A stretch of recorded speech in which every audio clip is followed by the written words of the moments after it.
And we're back.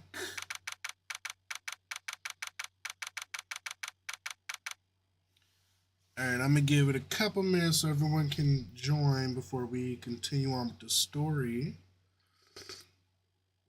Kind of forgot where we left off, but I'm sure we'll fill in the blanks as we go along. What's up, everybody?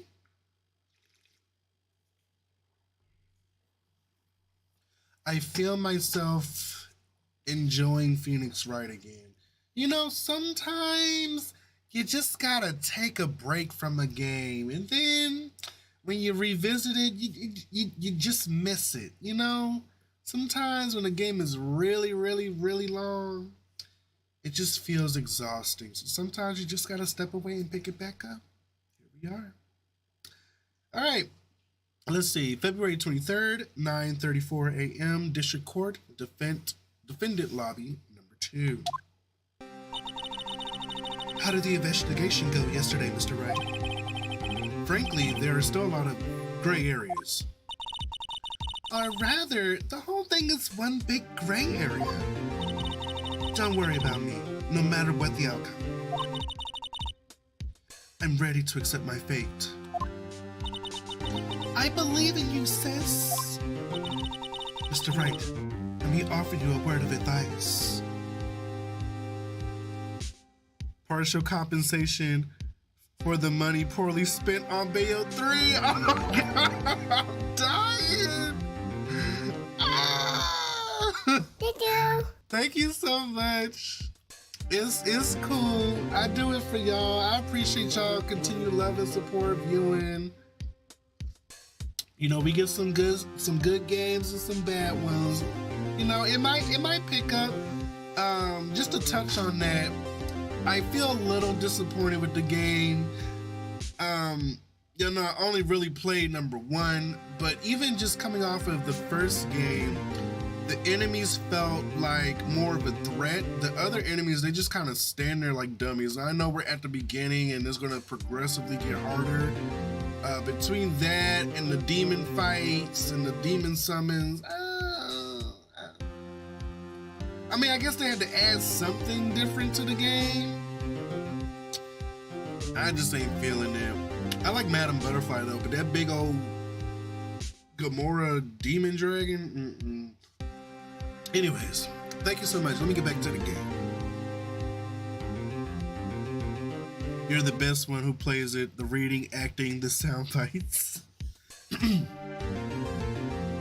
Yes, like I was saying, Mr. Wright, let me offer you a word of advice. Yes, a defense attorney should never believe their client. The defendant is called to trial because they're suspected of wrongdoing. Never forget that. Miss Sky, you remind me a lot of Mia, but there is one decisive difference between you and her, and that is, you're not a defense attorney. I believe it's almost time for the trial. Good luck, Mr. Wright. My first trial without a Fae helping me. No one's going to bail me out of this time. No one's gonna bail me. Oh God, here we go. Slow down. No one's gonna bail me out this time.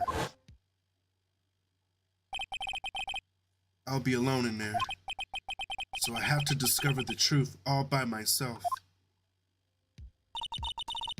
Let's do it, Mr. Wright. I'll be with you the whole way. So much for that.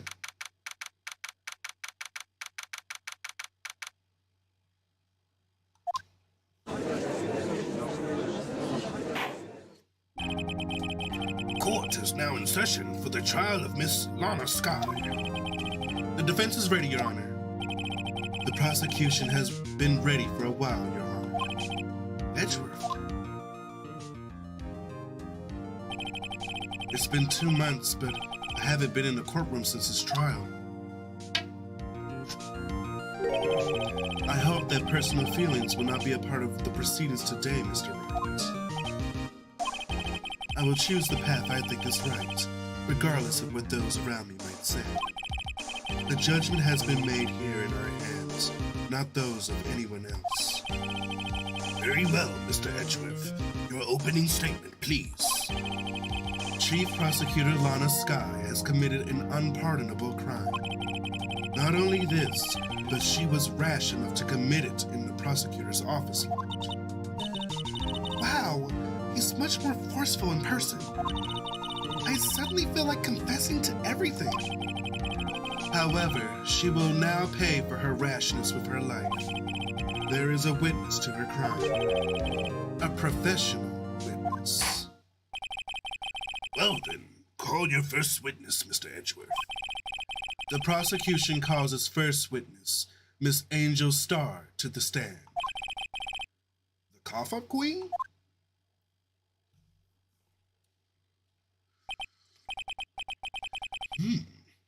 Haven't I seen you somewhere? You ordered the caviar lunch, right? Oh, caviar! I've never eaten caviar before. The judge is really wolfing it down. Ah, and for you, I have a Fiesta Bowl. Thanks. Will the witness state her name and profession? Ah, and you, sir. Did you order the fingerprint lunchbox? It's too early for lunch. Your name and profession, please. Well, Your Honor, how does it taste? So, this is why everyone raves about caviar. It's so tasty it hurts. I always thought caviar would taste like pickled tapioca. What the heck does pickled tapioca taste like? Name, profession, now. Me? The name's Angel Starr. Don't go forgetting it. I find myself running Lunchland these days. Is that what you wanted me to say, Mr. Edgeworth? Very well, witness. Please describe the incident to us. The prosecution will wait. Not finished eating. Hurry it up! Very well, Mr. Edgeworth. As you know, we usually call on the police to provide a description of the crime. Your Honor, as Mr. Edgeworth has said to the court, I am a professional. What exactly does that mean? Until 2 years ago, Miss Angel Starr was a special investigator with the police. She was a first-rate homicide detective. But what? Miss Starr was a detective?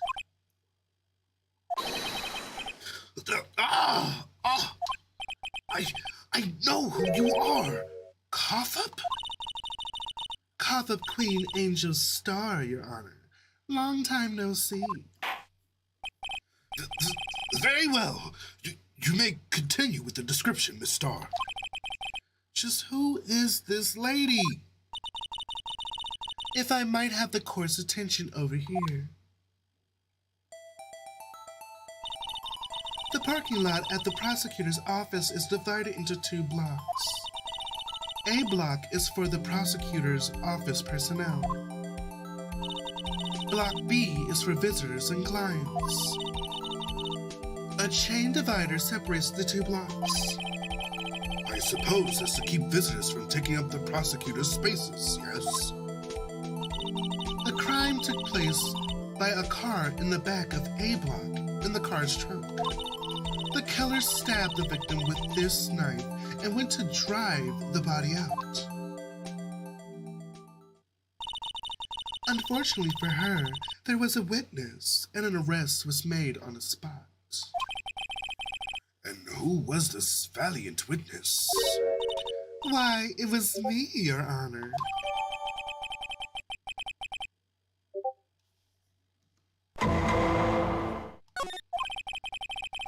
Witness, did you see the very moment of the crime? Of course, Your Honor. Immediately after that, I apprehended the chief prosecutor. seems rather cut and dry, doesn't it? Well, Mr. Wright,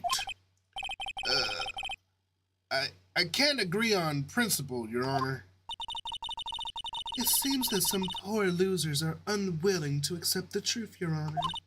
Shall I proceed to crush what little hope they have remaining? If you can, then give them your worst, Miss Starr.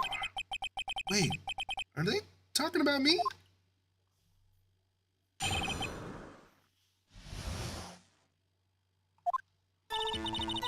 Somehow, I always knew a day like this would come.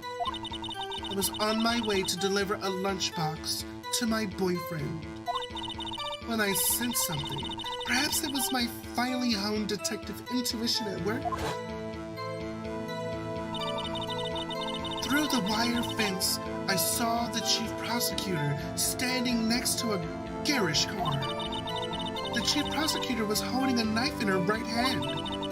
Then she thrust the pointy tip of the knife into Detective Goodman's chest. Bringing a lunchbox to your boyfriend. How touching. As you can see, there's no room for doubt. The key point of your testimony seems to be nothing other than the point of the knife which you saw being stabbed into Detective Goodman. So, how does it feel to be so utterly crushed? I'm still thinking about that. It's merely a flesh wound, Mr. Wright. Very well, Mr. Wright. You may cross-examine the witness.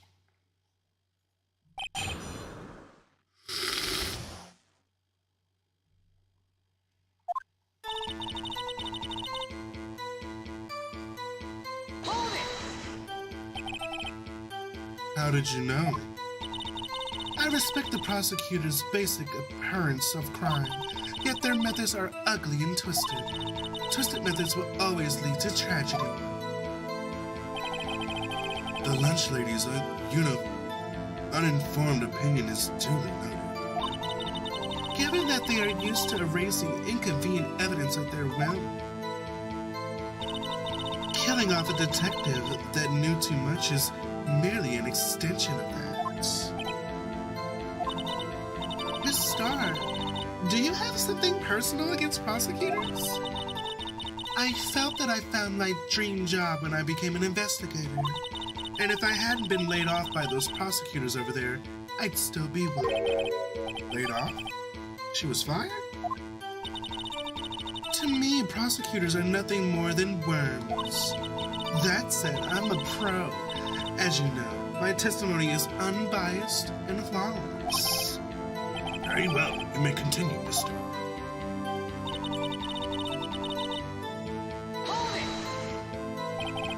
This boyfriend, he's the detective?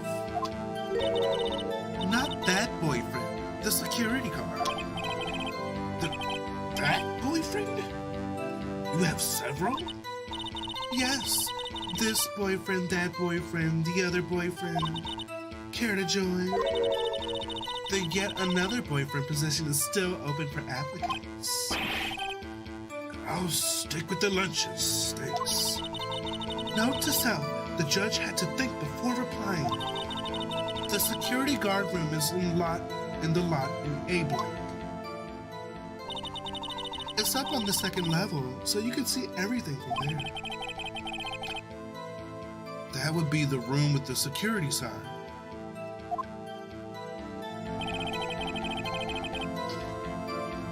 Incidentally, did you bring your lunchboxes by car?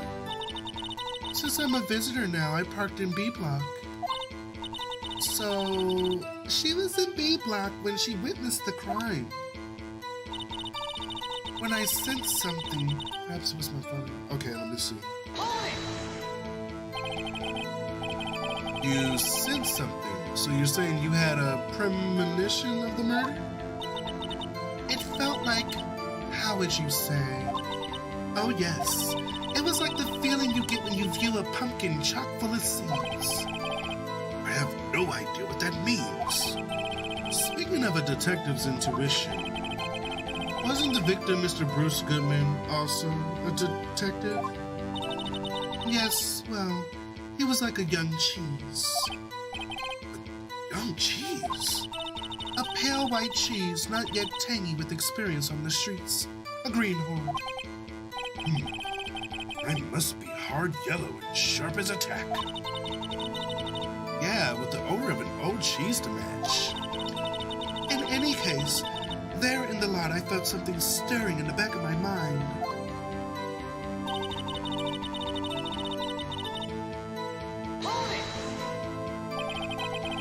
By garish car, you mean?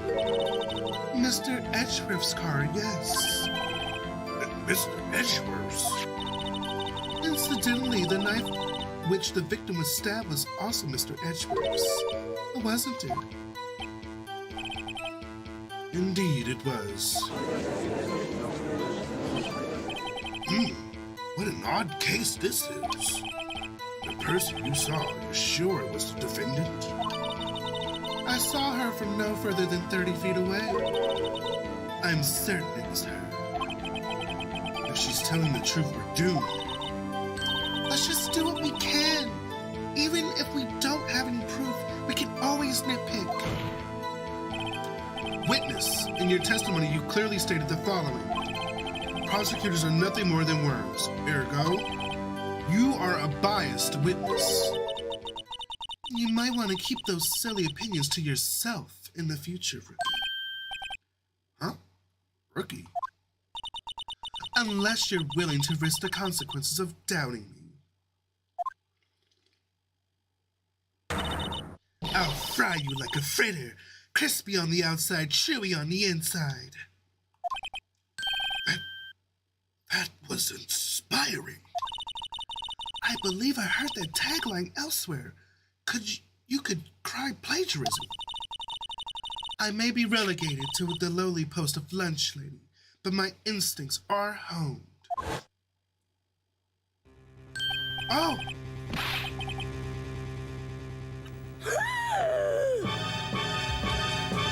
A photograph? You took this? The moment I witnessed the crime, my reflexes took over and snap, I took a picture. In fact, one of my lunchboxes is rigged with a camera. I suppose that's more exciting than just hanging it around your neck. Witness, why am I only seeing this photograph just now?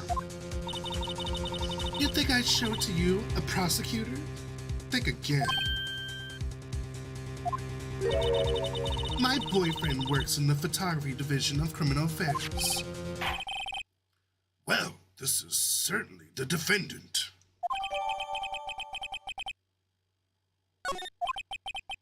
Uh-oh.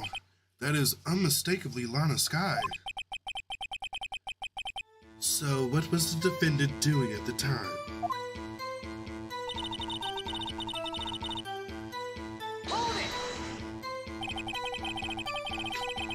Tell me more about this knife that the suspect was carrying. Well, I'd say the blade was about 4 inches long. Is that right, Mr. Edgeworth? It is your knife, after all. Yes, that's about right. Prosecutors are, by nature, well-versed in the location of a man's vital organs. I'm sure it was easier than boiling an egg for my egg salad surprise set. You can't testify as her ability to kill an egg.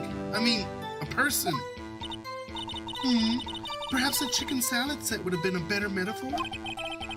So the defendant was holding a knife. What then?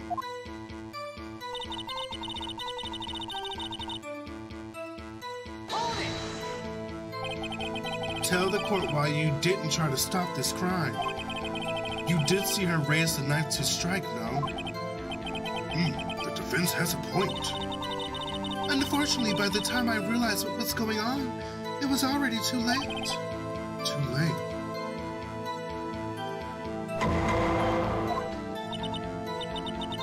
Yes, the next moment, the chief prosecutor brought down the murder weapon. I see. It's only a flesh wound, Mr. Wright. We can make it. You said that before. Anything else? Scientifically speaking, Miss Starr's testimony is flawless. Sounds pretty fatal to me. What do we do? Is this it? Is my sister guilty? Let's just keep our heads cool and press the witness a bit, shall we? For some reason, having her panic next to me makes me calmer. Don't smile at me like that.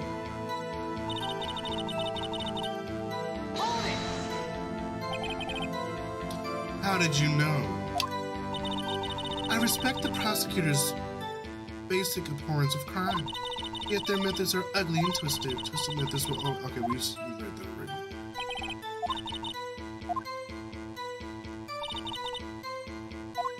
Okay, so we went through everything.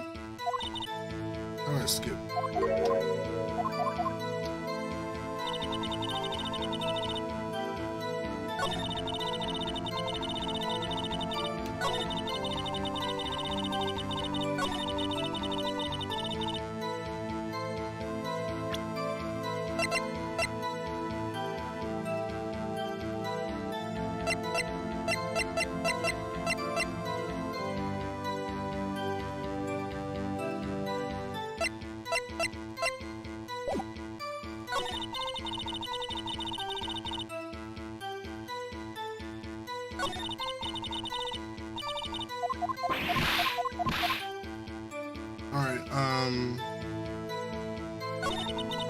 Let me look at my evidence.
Okay.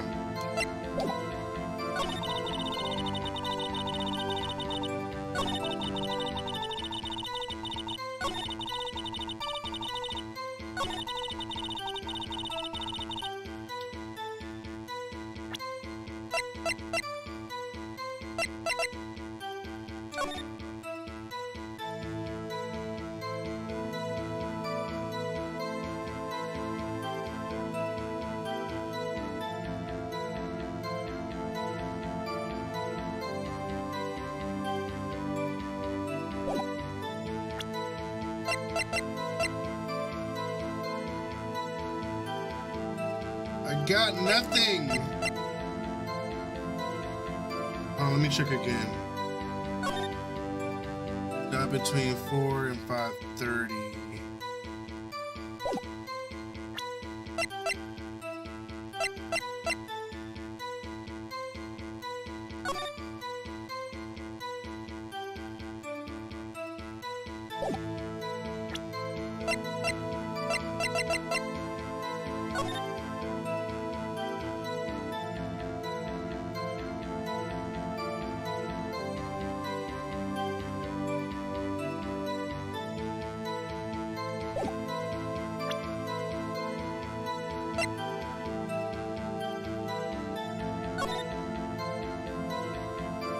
She said she was giving lunch to her boyfriend. She did. Let me go back.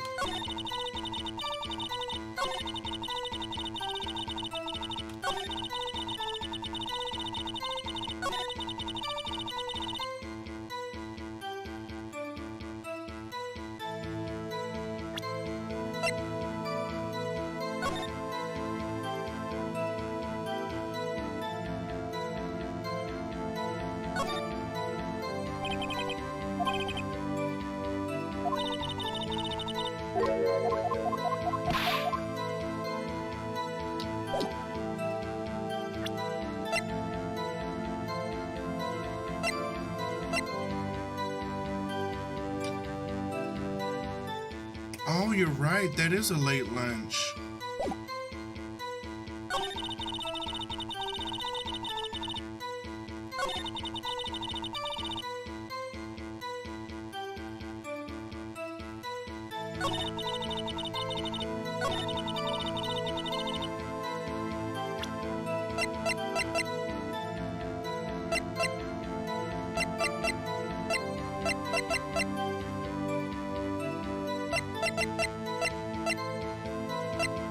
I don't know what to present.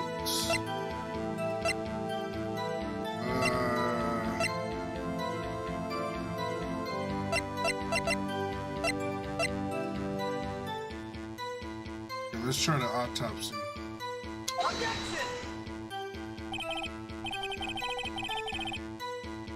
Oh, God.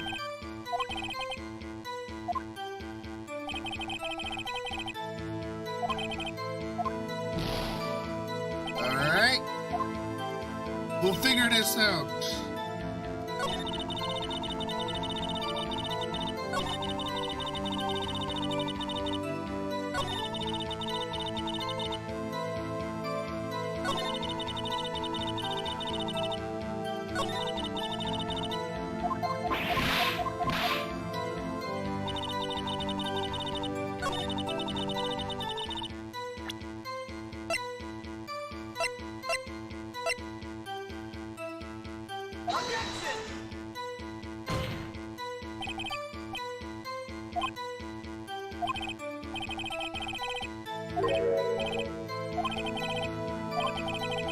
Oh God, no!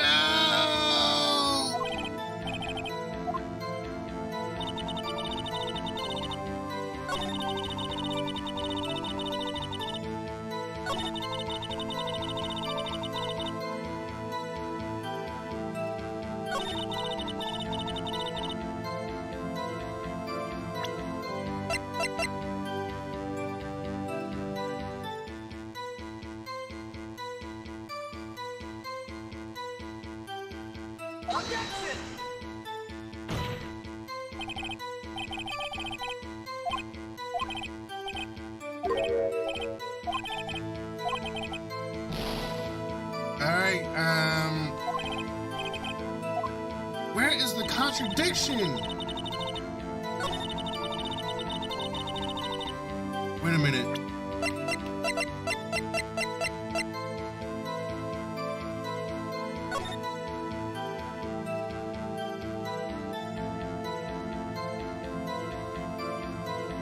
She is wearing gloves.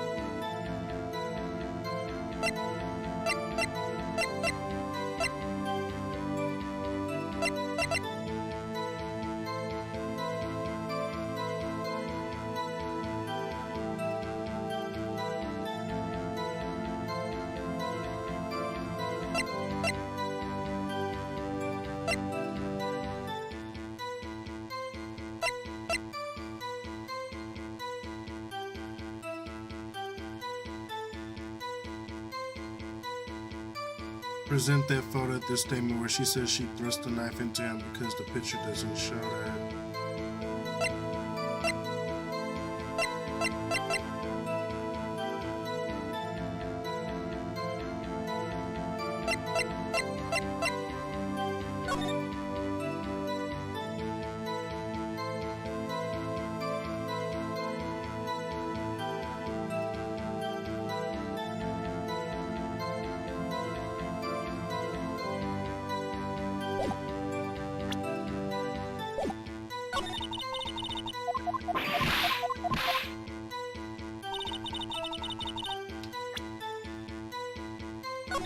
Yeah, you're right. I forgot I can save.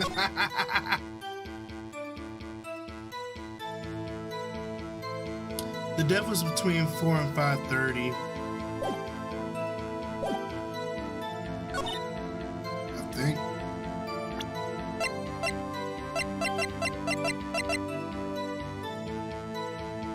Yep, between 4 and 5:30.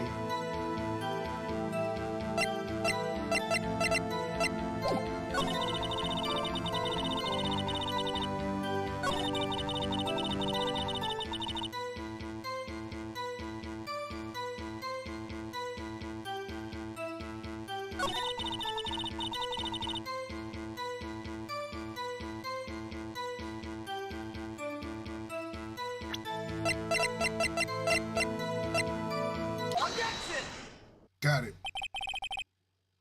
And you witnessed this? You saw Miss Sky stab the victim with the knife? As I've already said, yes. I swear it on my finest salmon swirl lunch. I'm sure that is a fine lunch. But isn't that odd? Look at this photograph. This is the photograph you took at the very moment of the crime, is it not? Then why is Miss Sky not holding the knife?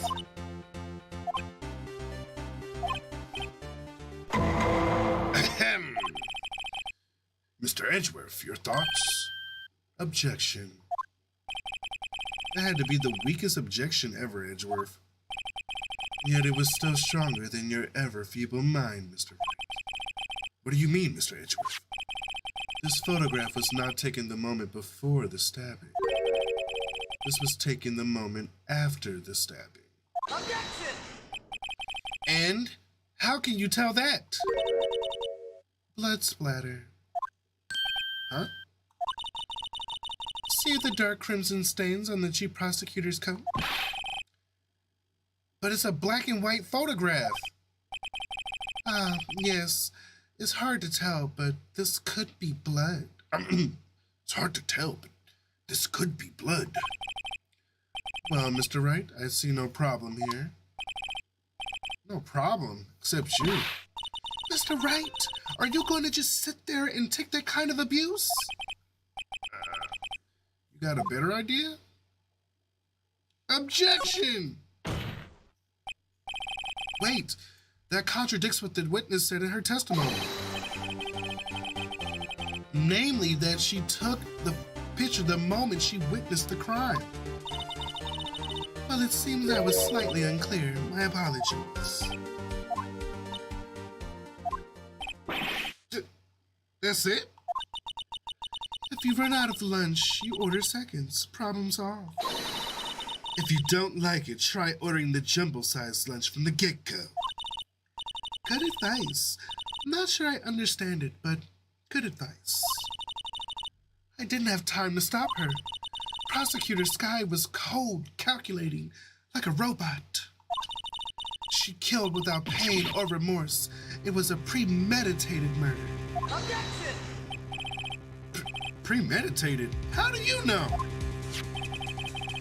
Look at the chief prosecutor's hands in that photograph. Oh? Are those gloves? Surgical gloves made of thin rubber, most likely. Why would she have those on?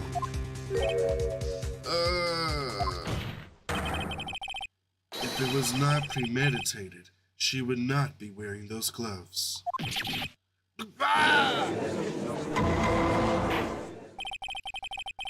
These gloves do seem to tell a tale of premeditation.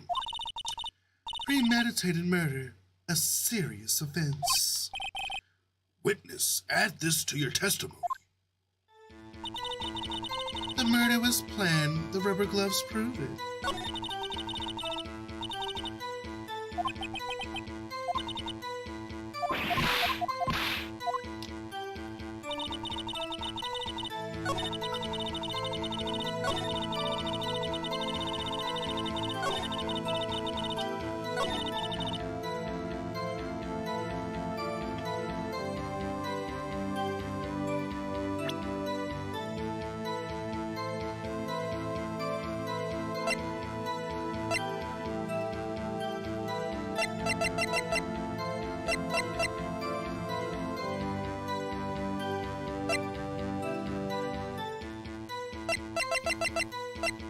Why is shit glitching?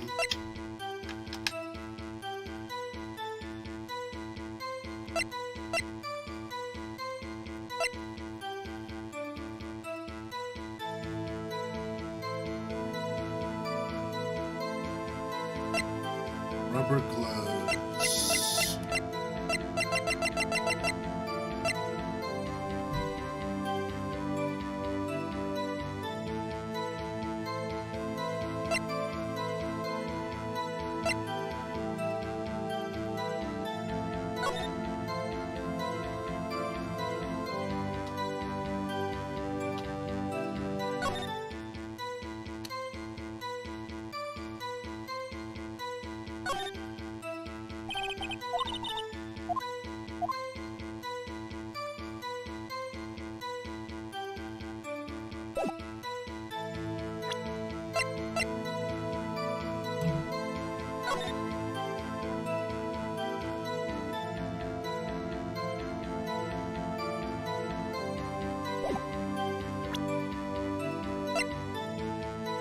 I got nothing.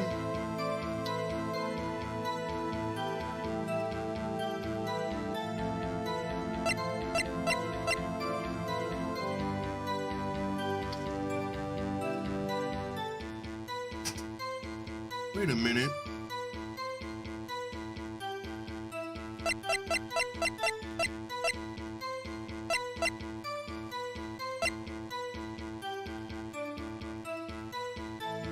$675.12.2.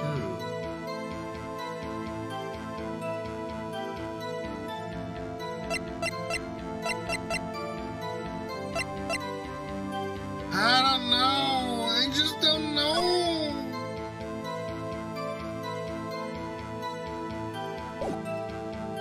Maybe she was going in the trunk to replace her jacket.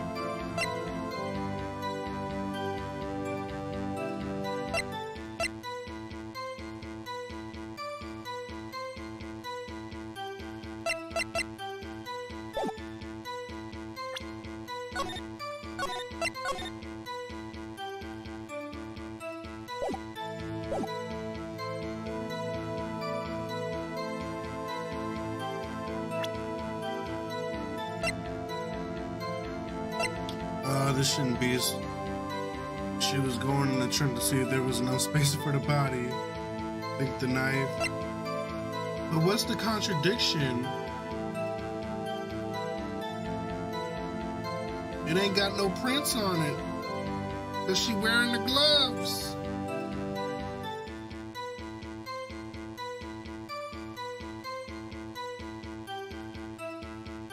I'll just try it. Oh, y'all was right. Witness, do you know what this is? Are you trying to test me? I sell boxed lunches for a living, you know. That's a knife. The knife. The knife that was in Mr. Edgeworth's trunk. Indeed, it is my knife.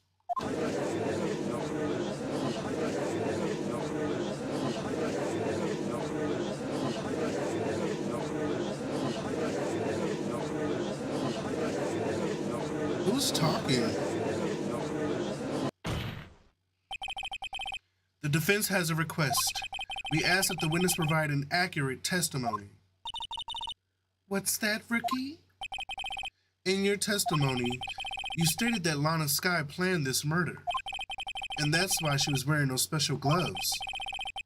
Seems like a natural conclusion to me. The gloves do indicate planning. However, why would she not also prepare the most important thing, the murder weapon? Ugh. This knife just happened to be in the trunk of their car. Ladies and gentlemen, if you're going to plan a murder, don't forget the weapon.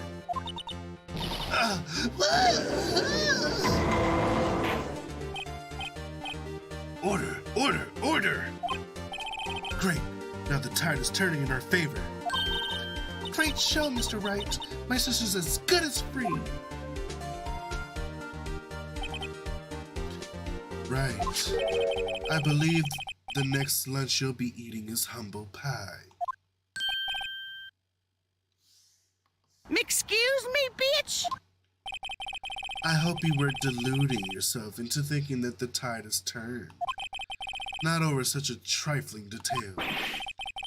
But this shoots a hole in the whole premeditated theory. The prosecution could care less if it was premeditated or not. The only one who seems to care is that lunch lady over there. The defendant, Lana Skye, murdered a detective with a knife. That is the only thing the prosecution need prove, nothing else. Very good, Mr. Prosecutor. I suppose you think you're clever now. But you know as well as I do that she planned on killing him. It was planned. If it wasn't, why would she have been wearing... I believe I'd like to hear your testimony again. Witness, please tell us only what you saw, not what you thought. How dare you? My powers of deduction are not to be underestimated. Really now?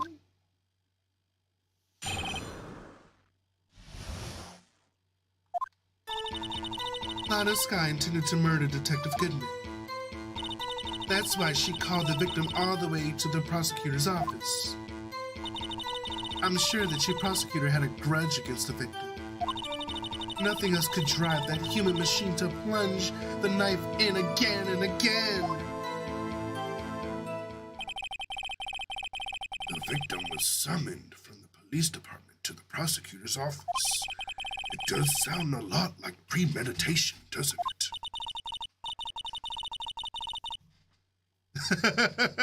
That's funny. The soundbite. So, if I ordered a pizza, does that mean I'm planning to kill the delivery boy? In any case, the defense may now cross-examine the witness.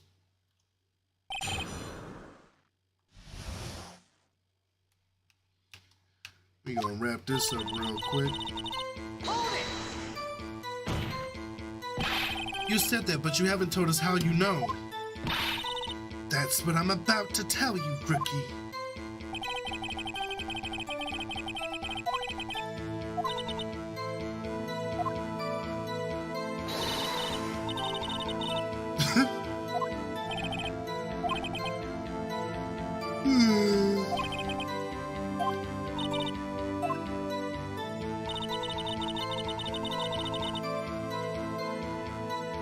How does she know that? You have no proof that Miss Skye called him there. You have no proof that she didn't. Mr. Edgeworth, thoughts? There is no record of the call made on the defendant, Miss Lana Skye's phone. She might have written him a letter. Come on, you could have tried public phone first at least. In any case, the victim came to the prosecutor's office, where he was murdered. Sure he had a reason to be there. Witness?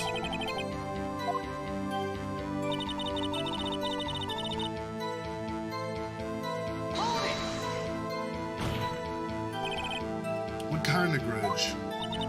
Well, I wouldn't know that. Of course you don't, because she didn't have a grudge. Rookie. I have a lunchbox here. Now, what's inside? How am I supposed to know that? See, we agree that there's a lunchbox here, but we don't know what's inside. A person's life is like a lunchbox with pretzels. Don't you agree? What is wrong with you? I get it. That's why my lunch was so salty. The suspect had a grudge against Detective Goodman. Will you tell us your basis for thinking this? It's simple.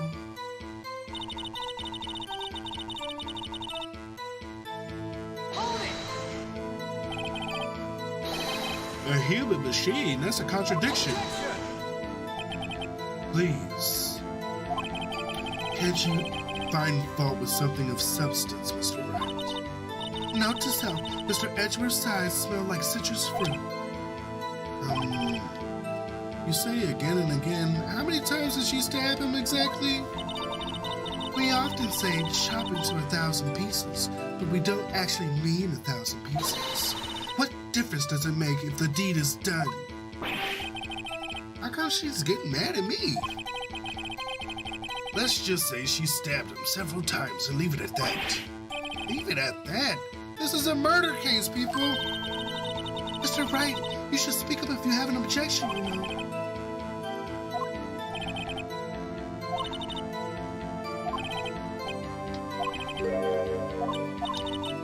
All right, come on now.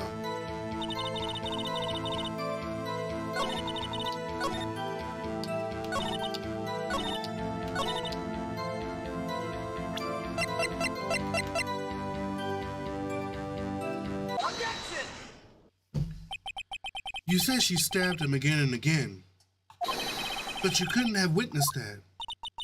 Are you testing me? Then I'll test you.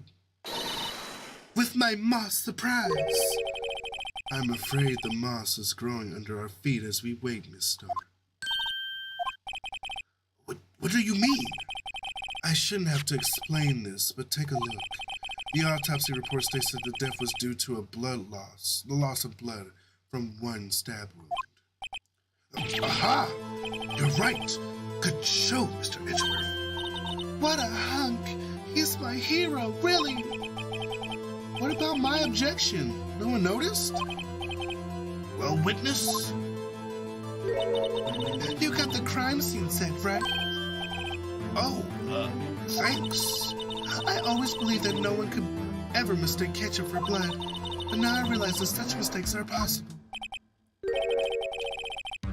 So you're saying you mistook something for blood?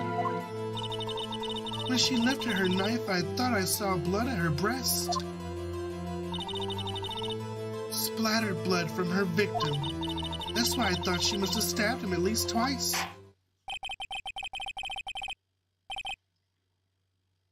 Then tell us what you saw that you thought was blood. Testify.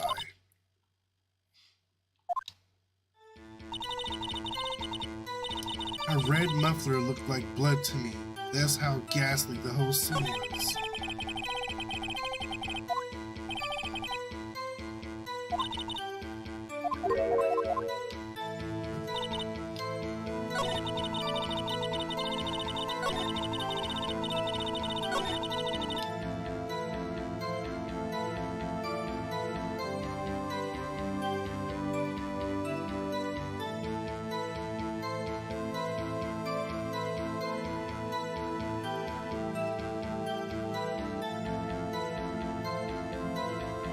Hold on.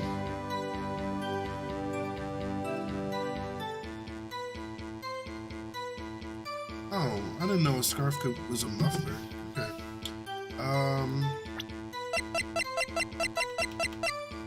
Objection! Miss Starr, I demand an explanation. The witness is clearly not suited for detective work. What? The suspect was not wearing a scarf or a muffler of any kind when she stabbed the victim. And you've proved it yourself. With this photograph. Huh? But that can't be! Only a professional lunch lady could be so utterly clueless. Oh? Did he flip the script on her ass? Is it because she don't like prosecutors? Now he throwing her under the bus and he rolling the bus over in reverse. Congratulations. Perhaps you finally found your true calling in life. Harsh words, but good. In the end, Mr. Edgeworth prevails. What? Was my objection chopped liver? But it was there. The scarf. No, not that, but something red, really. Well now, where were we? The witness has given us an entertaining interlude, but back to business. What? Very well, witness. Continue your testimony. You saw the crime and apprehended the suspect. Tell us about that. Very well. I do remember some things accurately, at least. Ultimately, we couldn't shake the most important part of her testimony. The most important part? The part where your sister stabs the victim. This next testimony might be just the moment of truth.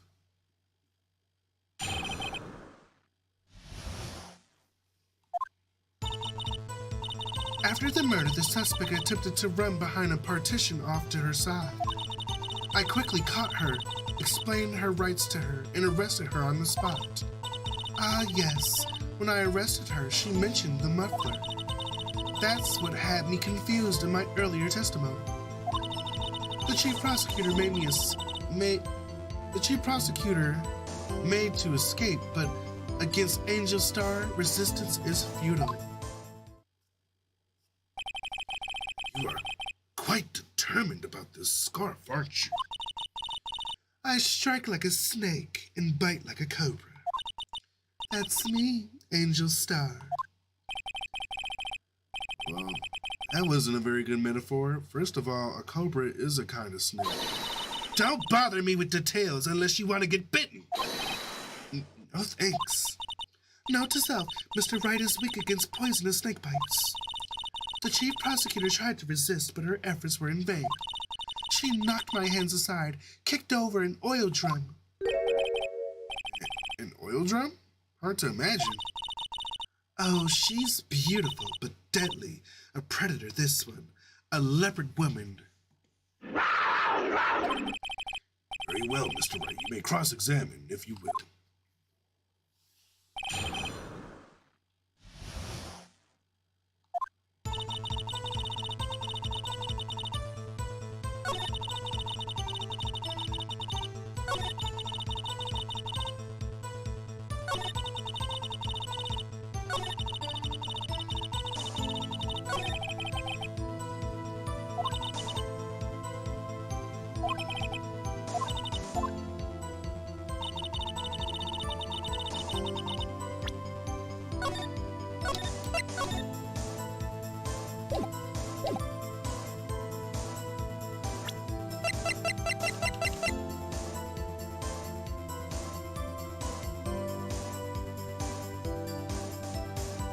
Objection!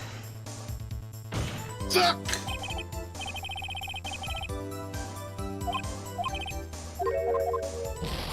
No!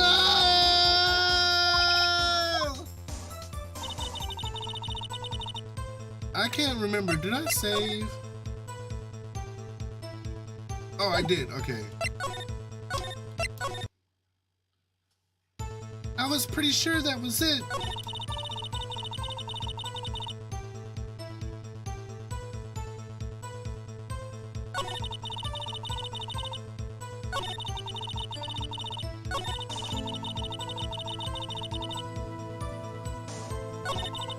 Okay, let me just press everything.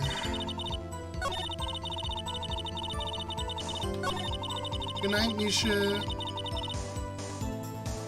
Hold it!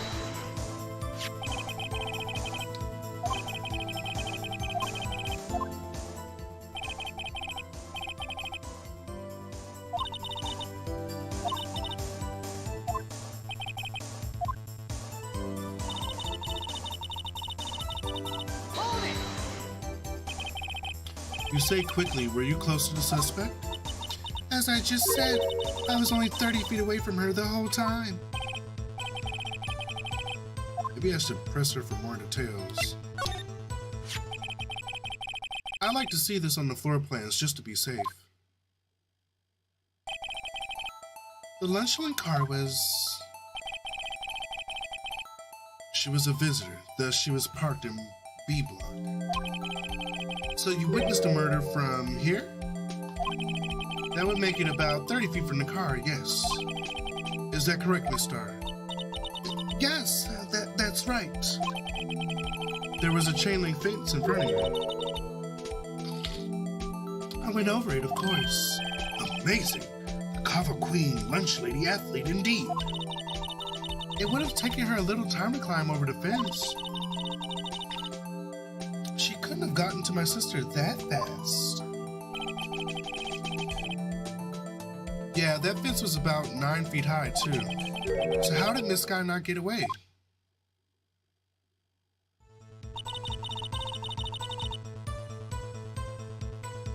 Hold it! She mentioned the muffler. What exactly did she say? If I remembered exactly, I would have told you in my testimony. Anyway, all I heard her say was the word muffler. Just that one word? So what you heard wasn't the suspect talking to you, but to someone else? Yes, the chief prosecutor was talking on her phone. Her phone? She can't be. By phone, do you mean this cell phone discovered at the scene of the crime? Yes, ultimately. Ultimately? My memory. It's like a salmon heading upstream, you see. No, the court doesn't see Miss Starr. The chief prosecutor first attempted to use the phone hanging on the wall. The wall? That's right. Near the car, there's an emergency phone on the wall.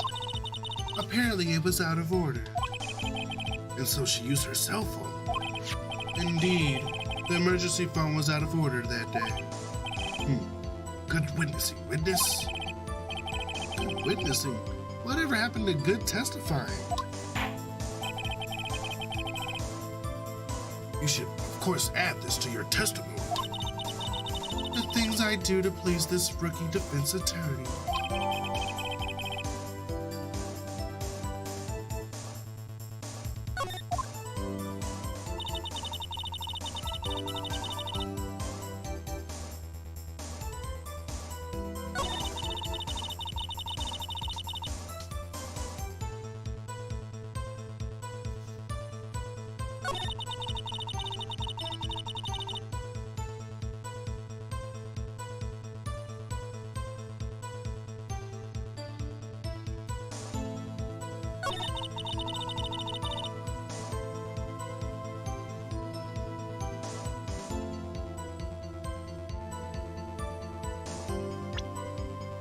Let's see.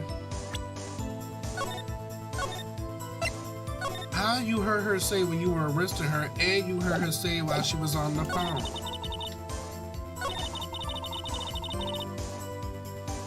Girl, we got you now.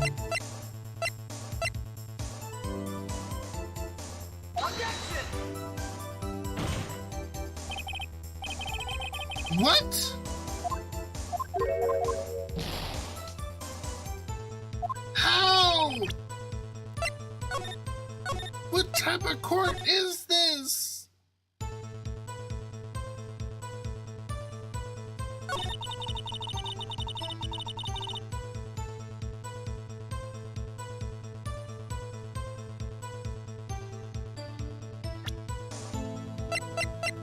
It can only be this.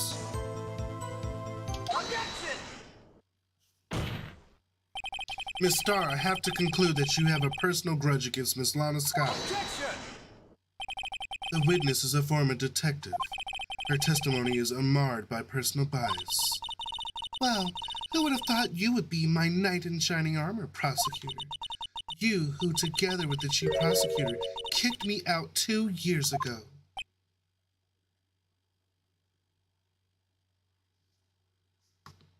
Who had been saying that?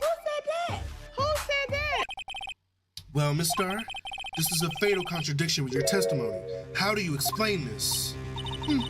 I don't know what you're talking about. Mess with me, and I'll make you cough it all up. Ahem, let's look at the floor plans. You said you witnessed the crime from this point. However, if that's true, you couldn't possibly have seen Miss Sky making that phone call. I believe you see what I'm getting at. That emergency phone was on the backside of this partition. If indeed you were in B block, you couldn't have seen it.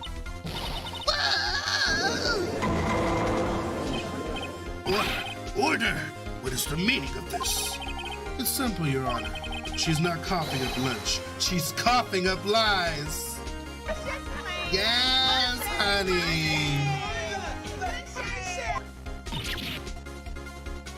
No, I'm not allowing you to pump me full of bullshit. That's quite a claim, Mr. Wright. Perhaps you will allow me to question. Tell us exactly what lie this witness has told to the court. Here's where the counterattack begins. I can't afford to get this wrong.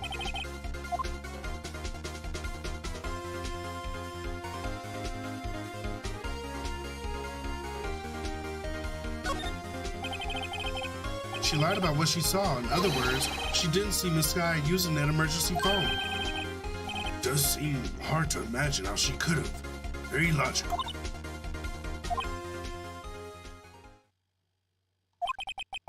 What's the matter, Star? Cat got your lunchbox? Mr. Wright, I hate to bother you while you're celebrating your victory, but why would Miss Star lie like that? Huh? Why would she say that my sister tried to use the phone but failed? It doesn't make any sense. Why lie about something so insignificant? Oh. Dang, she's right. I mean, maybe she really did try to use the emergency phone. Maybe she really did see her try to use the emergency phone. I see no room for doubt here. You ordered the patooey on rice, right? Mr. Wright, I thought you had something there.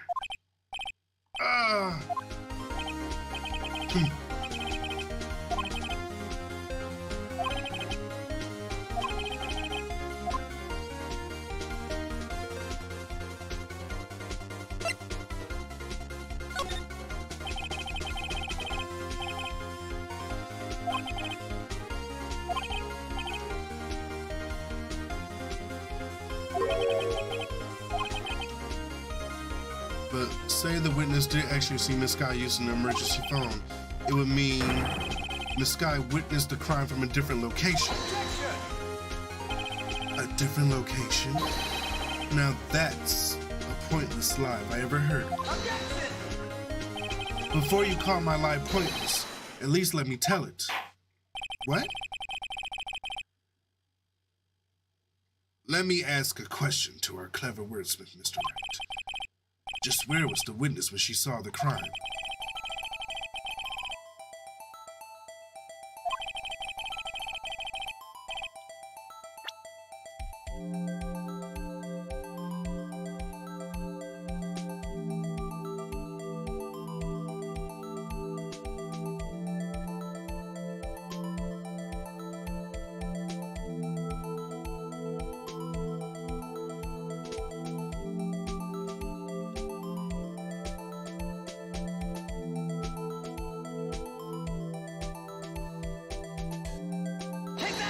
Wait, what?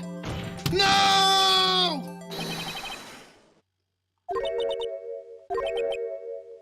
I pushed the wrong button! I meant to go to the court record! No!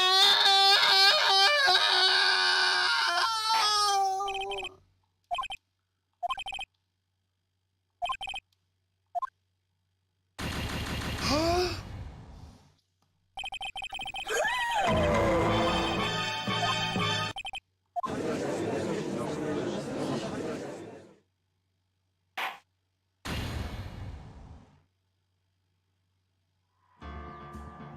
That has never happened before. Oh my god.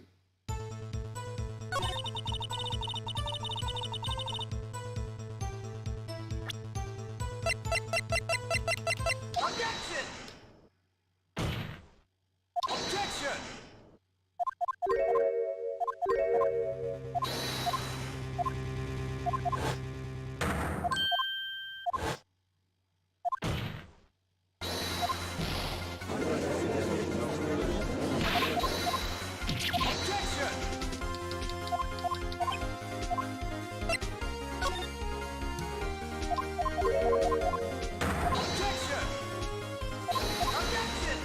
All this objection.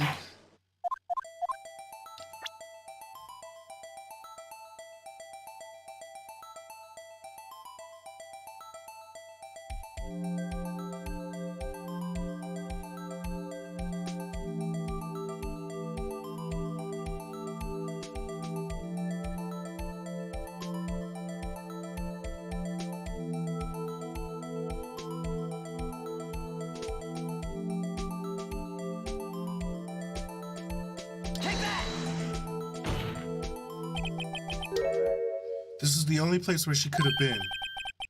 The security guard room? Indeed, the security room is in the underground parking lot, is well positioned.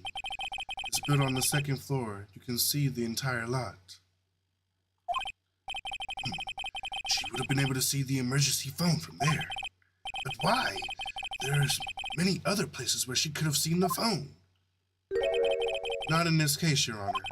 The witness, not being part of the prosecutor's office, couldn't park in Part A block. The only place where she could have seen the crime and the back of the partition is here. I remember in your testimony you said you brought a lunch to your boyfriend in the security guard room, yes? Well, Miss Starr, how many years have I been getting the better of men? To think that the tables could be turned. Today a man has got the better of Angel Starr. Order! Order! Witness! What have you done? You used to be a detective. You should know better. I'm not turning back. The guilty will be punished. And I'll do what I must to make sure justice prevails. Guilty? Is she talking about Miss Scott? Mr. Wright? Doesn't this strike you as odd? Why did Miss Starr lie? It doesn't make sense. Huh? She could have just said she saw the crime from the security guard station. It wouldn't change anything. Exactly. This photograph tells it all. It was the defendant who stabbed the victim. The truth still stands. Objection! It still stands? I disagree with you, Mr. Edgeworth. But what? If a witness is found to be lying, they're guilty of perjury. She knows this. She wouldn't risk that without a good reason. So, tell us what her reason was, Mr. Wright. Huh? Me? Who else? Mr. Wright, let's review what we know. Miss Starr witnessed a crime from the security guard station. But she lied and said she saw it from B block. It must make a vital difference, but what would change?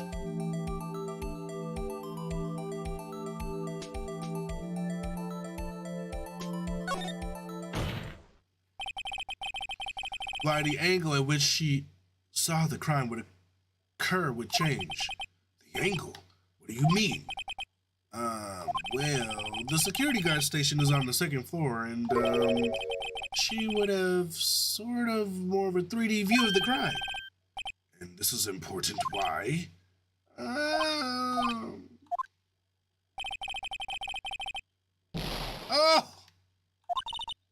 Mr. Wright, please, let's review what we know. What?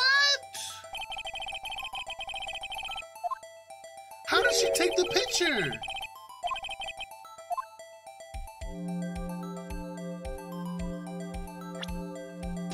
How? This game is so wonky.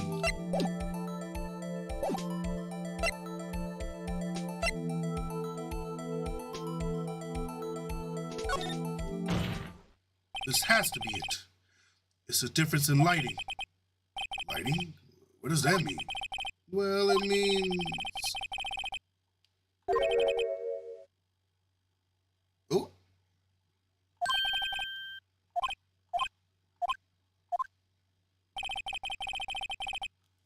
No!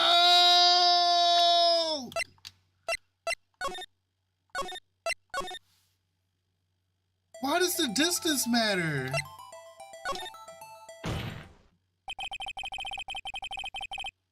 Objection!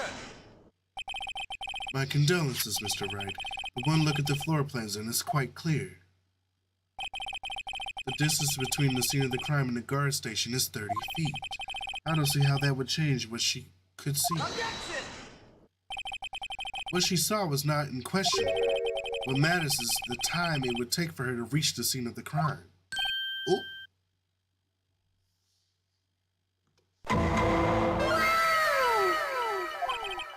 Miss Starr, you witnessed the crime from the security guard station.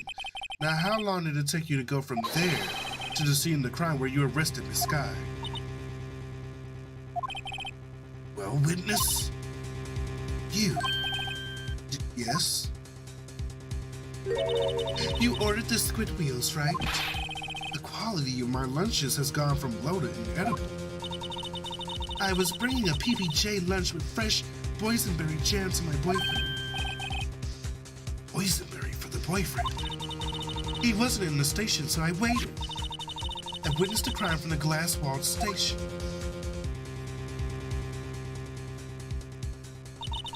And before I knew what I was doing, I found myself running towards the scene. But the door was locked. I couldn't open it.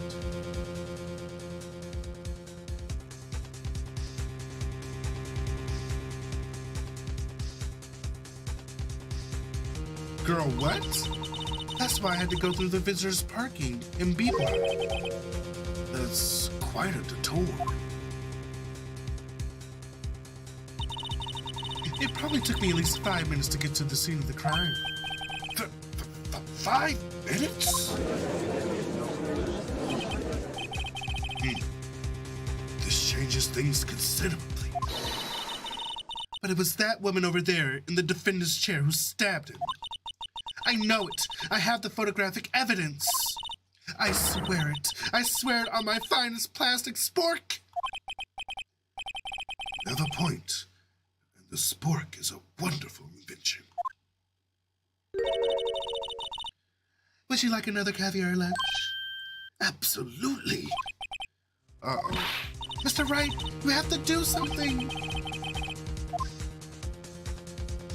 Objection!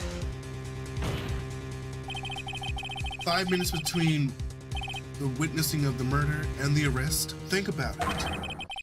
You could have made pasta in that amount of time. If you like it al dente. Dente? Al dente? Al dente? I've got lunch boxes that tie pasta into knots, Rookie. What's al dente? What is that?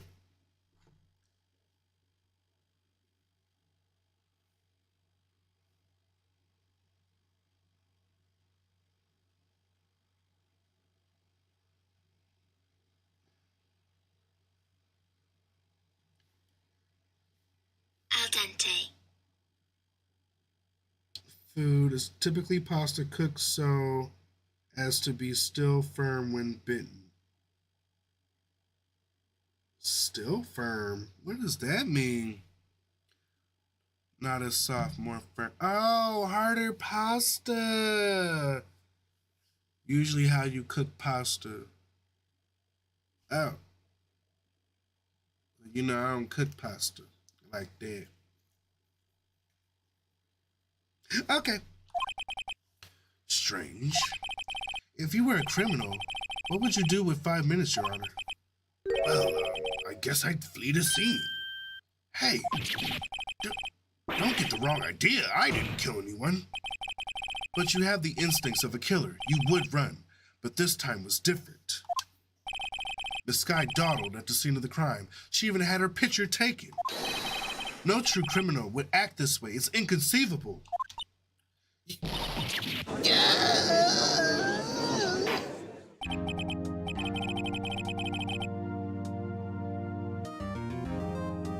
Well then, it seems we come to the end of this testimony. The witness has a grudge against the defendant and a blank in her memory. Mr. Edgeworth is the next witness ready to go. Unfortunately, I appear to have overestimated this witness on account of her professional history. We did it!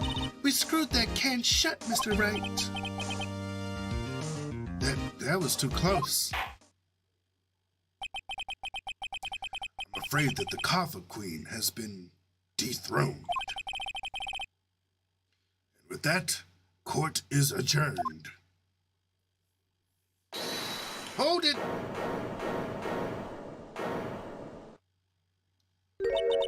Mr. Edgeworth, you ordered the squid wheels, right? Bitch! Shut the fuck up! Girl, shut the fuck up. That's the one she tried to foist on me. I prefer not to take the defense team's leftovers. Anything else to say? I might be able to save you. I have decisive evidence. But what was that? Is this another one of her trick lunchboxes? My apologies, but we have no further questions to ask of you, Miss Star. Bye, bitch. Ah. Is this your jumbo lunchbox? Woohoo! A triple-decker! Out of deference to the witness's determination, I'll allow one more testimony. Let's hear about this decisive evidence. Like the Lunchland motto says, you won't be disappointed. What is she gonna pull out of her lunchbox this time?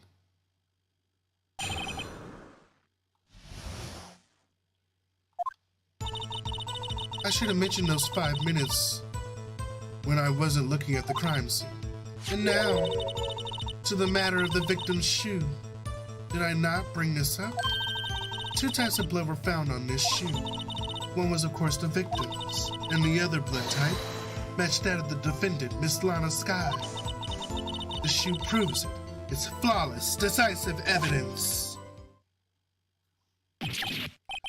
What? There was blood found on that shoe? Try Lunchland for all your lunch and decisive evidence needs. Objection! How dare you? What's the meaning of this? Why is this the first time I've heard of this evidence? Simple, as I've already said. I don't trust you with evidence, Mr. Edger, and that's why I took the liberty of investigating this myself. And you had blood tests performed? Didn't I mention?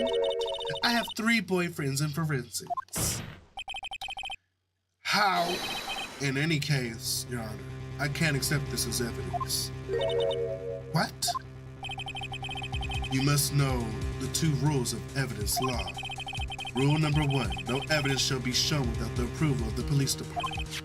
In other words, this shoe is illegal evidence, at least for the time being. Is that right, Mr. Wright? It seems so. Edgeworth sure is celebrating. Not so fast, Mr. Edgeworth. Don't forget, I used to be a detective. As I mentioned previously, this shoe has already been tested by a member of the forensics department.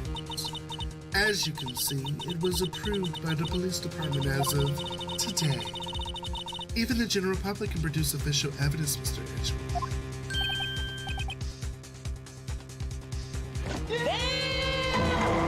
Look at his face, he is mad. Is that right, Mr. Wright? Seems so. Edgeworth is looking pretty sullen. You could at least study some evidence law, really.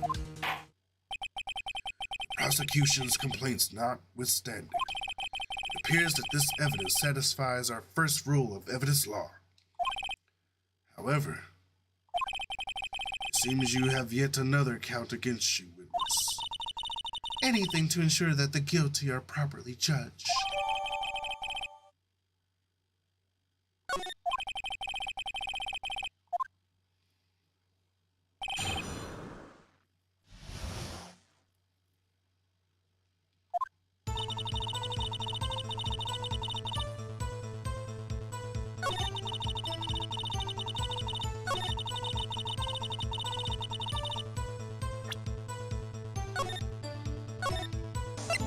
Shall we cutting it down to the wire on this one?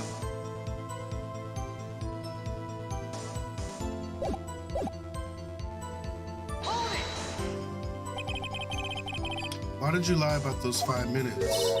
I guess you could say I just wanted people to look at the results. How many times do I have to say this? I saw the chief prosecutor stab the victim before my very own eyes. Compared to that, a 5-minute blank means nothing. Why didn't you just tell the truth? Don't make me laugh. We're dealing with the most untrustworthy of vile lot known as prosecutors. Falsified evidence, arranged testimonies, erasing and manipulating evidence. When you fight monsters, you need to use every trick in the book. This is when the suspect is admitting she did it? Oh, fuck. I gotta go into work tomorrow.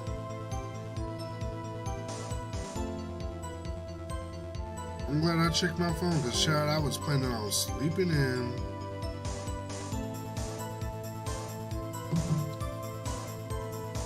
We never actually got to see his shoe.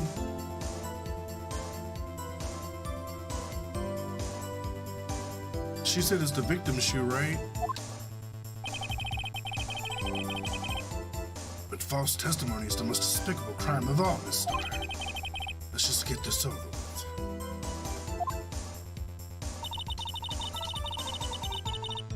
Yeah, it's the victim's shoe.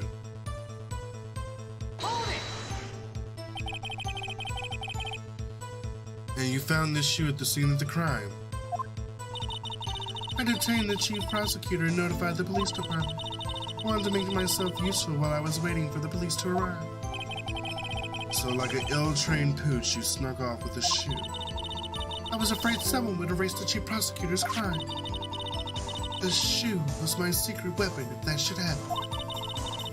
See this fashionable basket I have here? It carries more than lunch boxes, Jim.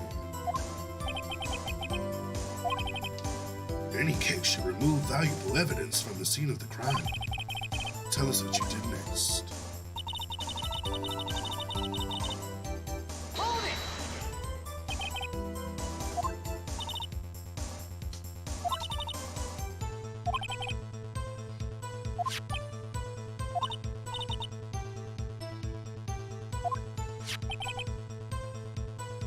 Lana did have her hand cut.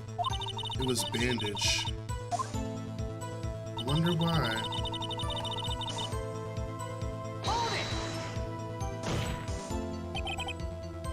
You can't say for sure that the blood belonged to the defendant with the blood test. You claim to know something about blood tests, Ricky? Huh? Well, speak up. Well, blood comes in 4 types, A, B, O, and AB. However, you can't tell from a blood test whether a murder was committed in cold blood.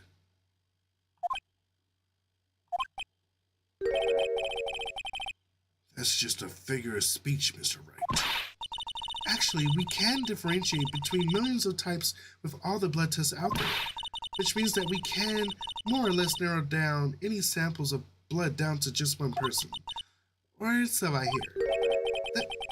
That's pretty specific.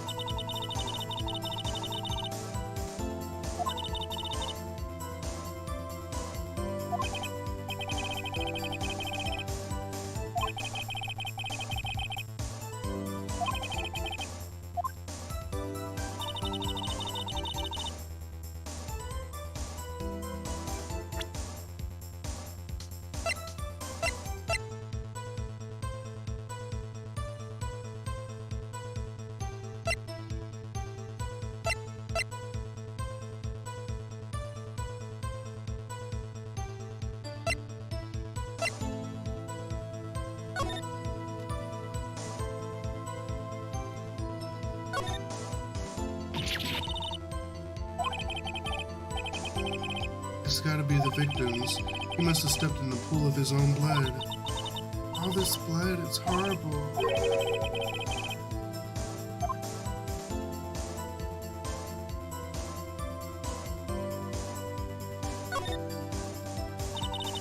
This blood, it's my sister's, right?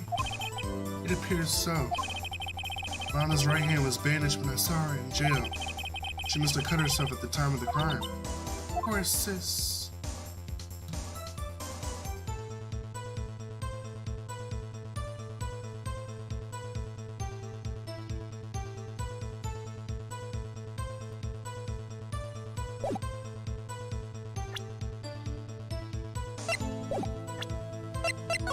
Alright, I think I know what to do.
How would she cut herself wearing gloves? Objection! Unfortunately for you, this shoe is far from being perfect evidence. What? This shoe directly contradicts what we know about the crime. The shoe doesn't fit. Maybe because there's no pool of blood either? Order, order! Objection! You're claiming there's a contradiction with this shoe. As I said, the shoe doesn't fit what we know about the scene of the crime. Very well, let's hear what Mr. Wright has to say about the shoe.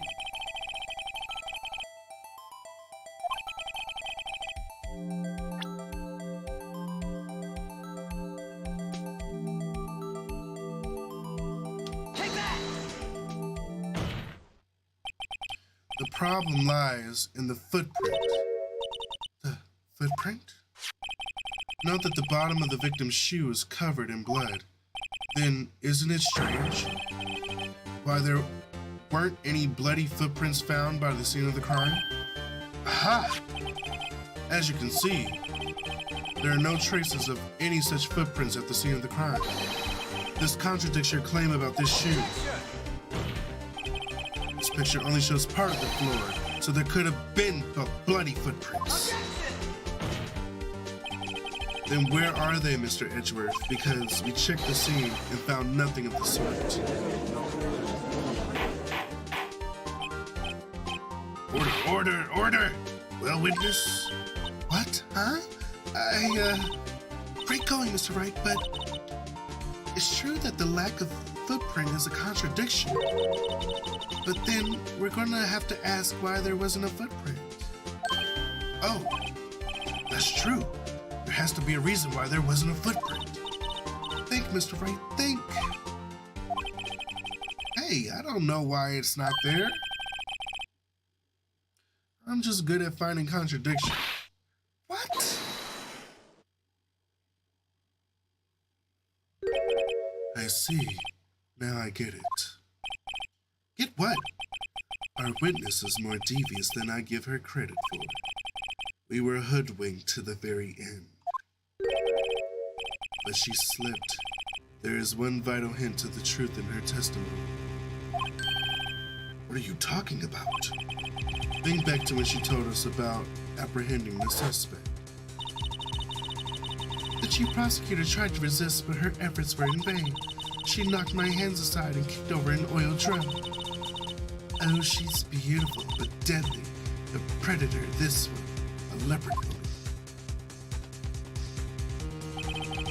I thought that was a strange thing for the normally cool-headed chief to do. No kidding. Now, witness, allow me to ask you a very simple question. This oil drum, was it empty? Oh, that? I'm not sure I like your attitude, Mr. Edgeworth. Though apparently you're not the slowest conveyor belt in the lunchbox factory. Witness. Well, was the oil drum empty?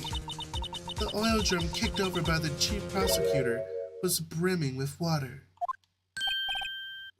Water? What does that mean? Still don't get it, right? You want to know the reason she knocked it over? The real reason? Aha! You don't mean... Yes, the suspect knocked over that oil drum for one reason and one reason alone. To erase the bloodstains that will become evidence against her. Ah! It ties things up quite nicely. The bloodstains left on the victim's shoes tie her quite clearly to this murder. Then, after the deed was done, she knocked over the oil drum to erase the telltale signs. Why, that's a prosecutor's specialty, erasing evidence. That reminds me, this guy's right hand was hurt. She didn't say she'd cut herself when she stabbed her. So that's when my sister got blood on the shoe? Well, I see no reason to prolong this trial. Mr. Wright, do something, please! What? What can I do? Your sister has confessed to the crime and she tried to conceal it. But... Enough.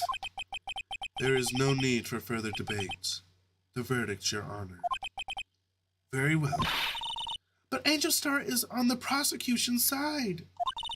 She could have been lying about the water. The court finds the defendant, Miss Lana Sky.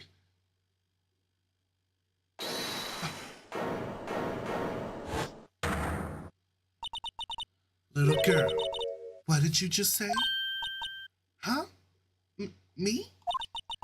Did you just say that I, Angel Star, was on the prosecution's side? Well, yeah, you are. You're saying my sister hid evidence by erasing the bloody footprints. Well, I thought you had your fill, but here you are demanding a second helping. Another lunchbox. A lunchbox called evidence. But wait, witness, don't tell me you have something else. The time for deliberations is past. Any further comments and you will be held in contempt of court. Your threats don't scare me. Don't scare the Gotham. Look at this. Photograph? I had it just in case anyone had the gall to suggest the white shoe didn't belong to the victim. There's no room for error in this evidence. Mr. Wright, wait. Look at the asphalt in this photo.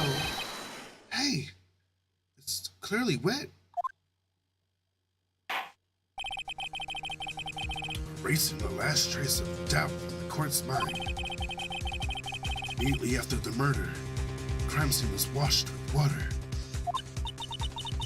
Sorry, Mr. Wright. I guess I couldn't help after all. It's not your fault. I know I couldn't win this case from the beginning. And it seems this is what your sister wanted anyway.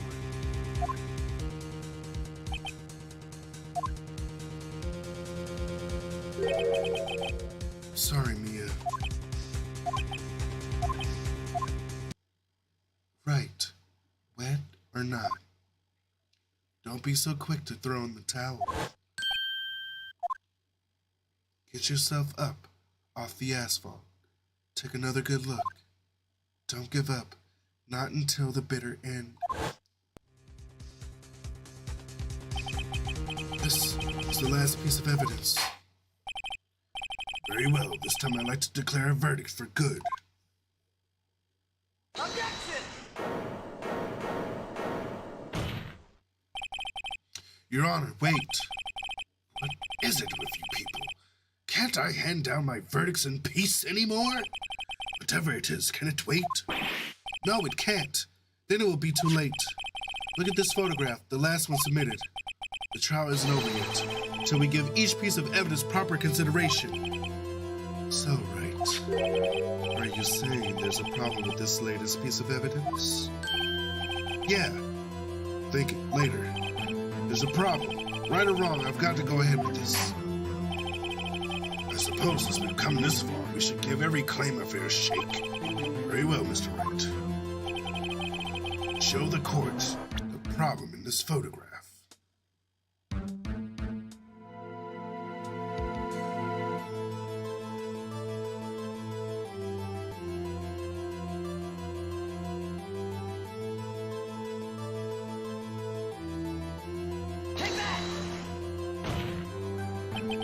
The problem is in this photograph. Is here. What's this? There's something poking out of the car's muffler. Wait just a moment, Mr. Edgeworth.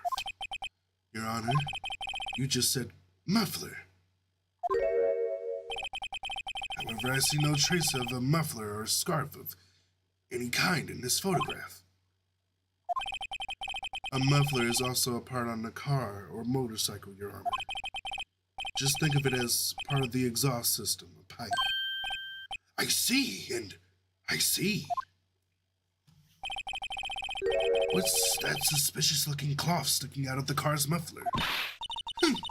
So what if there's something sticking out of the muffler? What does it have to do with this case? Nothing. Absolutely nothing. Objection! Sorry, Miss Starr, but it's not going to be that easy. In fact, you already told us why this is important to the case. You said as much in your testimony. But what? Let's hear what Mr. Wright has on his mind. Tell us why you think this piece of cloth in the muffler is related to this case. Take that!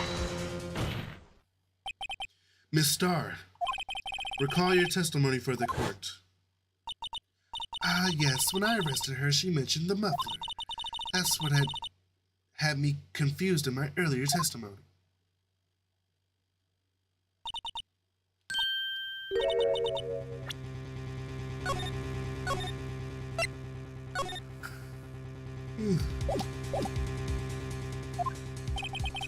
Could it be that the muffler you heard mentioned was actually this exhaust pipe? If so, that means this piece of cloth is vital evidence.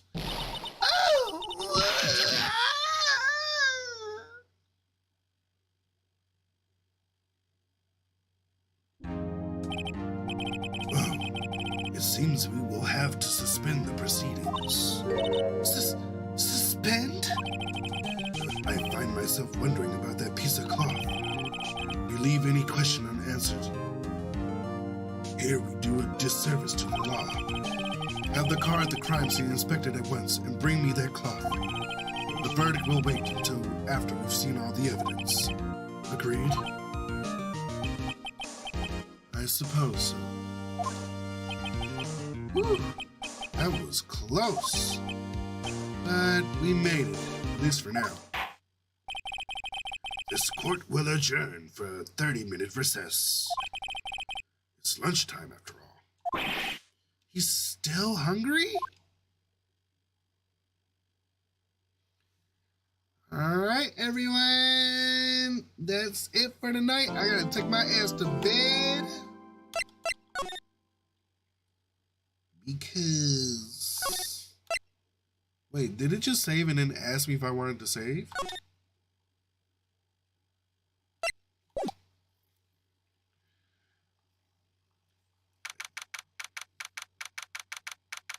Judge hesitate worm or something. Alright, let's go ahead and jump out of here.